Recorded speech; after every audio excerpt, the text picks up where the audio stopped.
everybody. Welcome to another video snippet titled How to Create Your Own Holy Marriage Ceremony.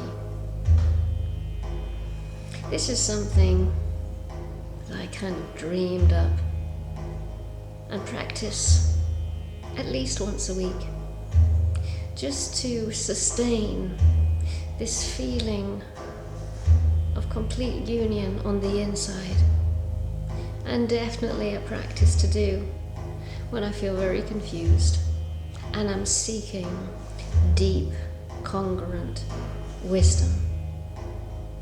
It's coming from a unified field that contains my inner feminine, inner masculine, my whole human self, married to my whole divine self. So, there is another video that I've already done, the sacred union of the inner masculine and the feminine. I'm just going to go over it again, just to summarize.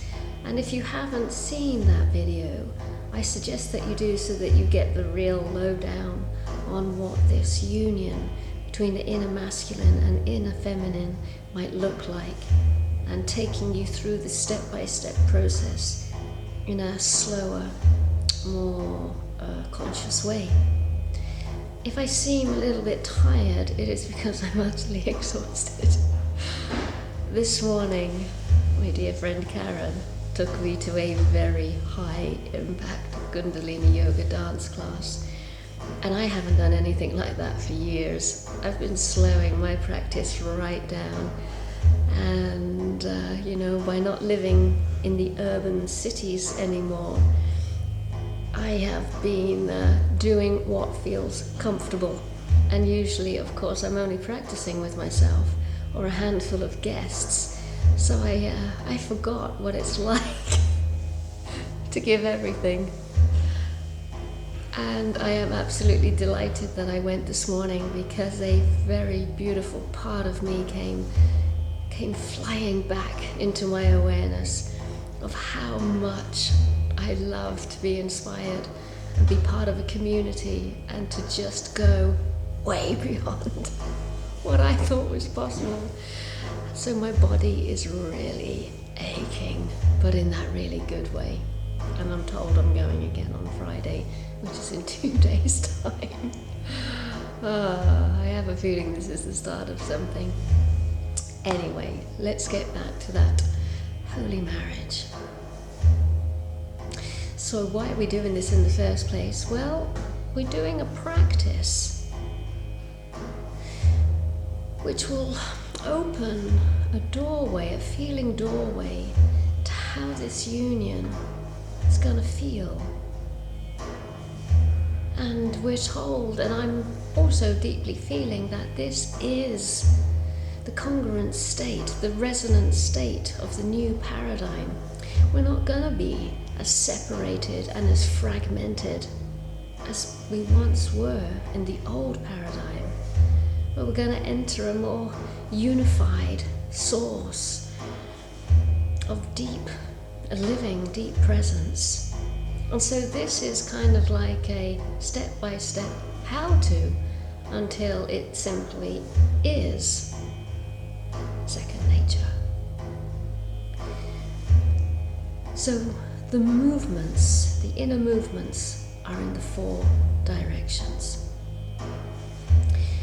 Yogically, the left-hand side of the body is the feminine, and the right-hand side of the body is the masculine. And like in all of our relationships, the feminine part is the part that will feel impulsed to make that first movement. Feminine part of us is loving, tender, gentle, sensitive, and longing for union in the first place.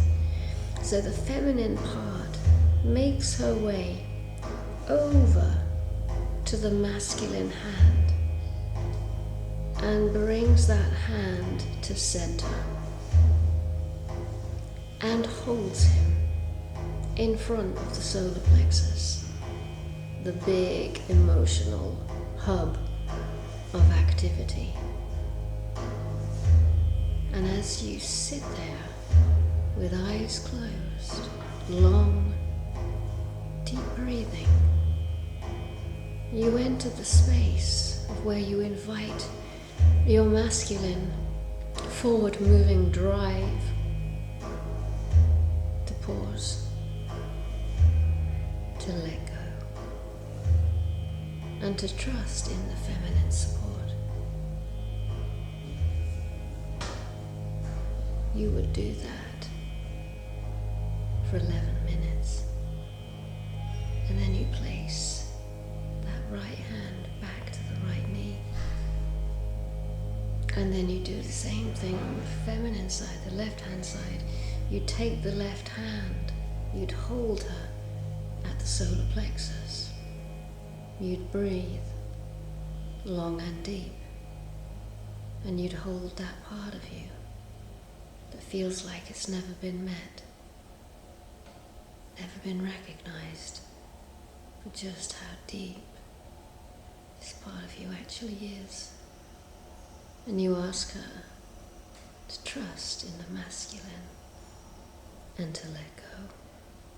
And you stay there for 11 minutes, long deep breathing, until you place the left hand back and come back to your right knee.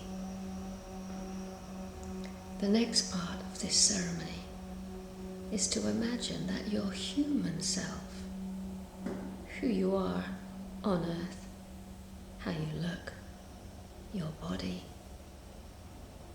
your weariness, your human, your very, very human self, your tiredness, your aloneness, your disappointments, your exhaustion, your brokenness, your aged body, your mortality, all your flaws, your soft points, your weaknesses, all the works in process that you know you're still moving through. You just be honest. You don't glamorize yourself. You just take yourself as you are and imagine yourself at an altar, in a church, in a temple. You are at your own wedding. And you stand there in all of your humility. No fancy, just as you are. Then you feel a great presence at your back. Something magnificent. Something utterly radiant. Something so uplifting, so exuberant, so ecstatic. There's a presence behind you.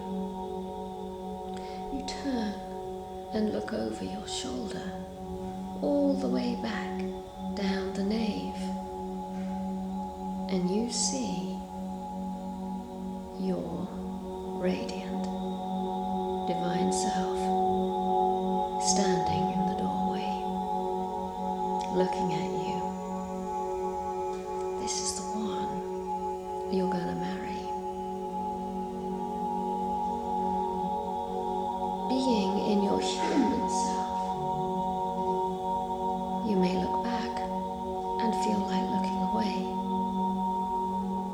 because of shame, because of unworthiness, because of low self-esteem. You can't imagine that this beautiful, Christed, Buddhic, Sufi, mystical goddess, God, may actually want to marry you, the human. look at its face. It is you. And then you would shapeshift into the Divine One and look towards you at the altar, the human, as you are, truly as you are. And you would beam your love.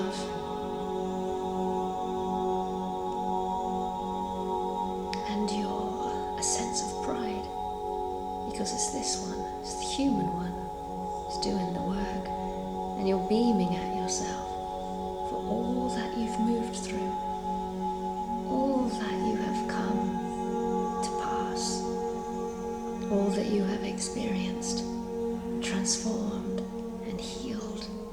So the Divine One is looking at you with great admiration and love. And the human one is looking at the divine with profound wonder and awe and deep, deep gratitude. And as you play music to support and encourage the emotional heightened quality of this ceremony, the Divine One starts to walk towards you until you are finally standing beside each other at the altar. You whisper your vows to one another. Deep, conscious statements that unite and wed you. And then the Divine One has a wedding ring, and the Divine One places the wedding ring on the human one's finger. And as that ring goes on, you feel a wave of celestial energy pouring through that finger, through the hand, through the arm, and up and into the heart. And then the human one has a wedding ring and places this human ring on the divine finger. And lo and behold, the Divine One deeply comes to understand the mystery of being human. And the energy goes into the finger, into the hand, up into the arm, and over into the heart. And then the human one and the Divine One kiss one another. And as they embrace to sanctify the marriage, they simply merge into one.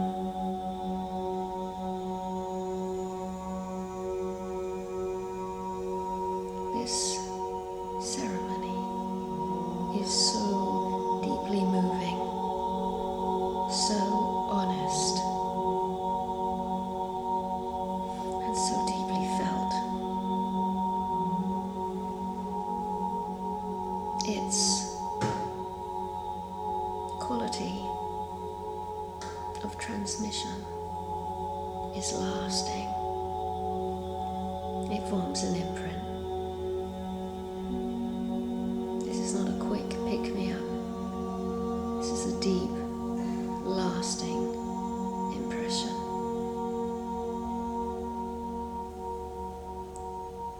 So I would advise you to watch the video on the sacred union of the feminine and the masculine.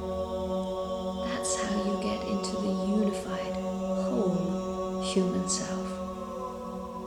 And then that whole human self marries the divine self.